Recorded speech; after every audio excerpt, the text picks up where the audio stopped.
आज शिवसेनेनं ज्या विमानतळाचं लोकार्पण पंतप्रधान मोदीजी विश्वगुरु मोदीजींनी केलं होतं, परंतु या विमानतळावरून एकही प्रवासी विमान उडत नाही.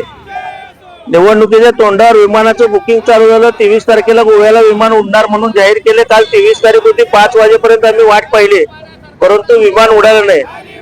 त्यामुळे आज शिवसेनेच्या वतीनं या ठिकाणी कागदी विमान उडवून विश्वगुरूंना फुग्याला विमानं बांधून आम्ही संदेश पाठवलाय की मोदीजी, सोलापूरच्या उद्योजकांना विमानाची गरज आहे आणि इथले उद्योगधंदे वाढीसाठी तुम्ही जी पोकळ आश्वासनं दिली ती पूर्ण करण्यासाठी शिवसेनेने या ठिकाणी आठवण करून दिली आहे.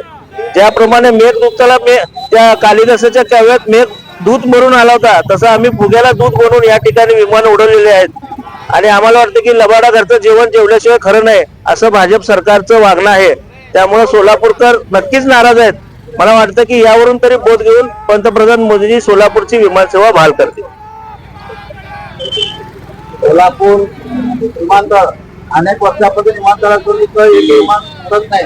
गेल्या वर्षभरापासून निवडणुकीच्या अगोदर या देशाच्या पंतप्रधानांनी उद्घाटन केलं ते विमान चालू करणार म्हणून, परंतु आश्वासन दिले, पण आश्वासन मत घेतले, निवडून आले, परंतु विमान काही चालू झालं नाही. परंतु या सोलापूर शहरातील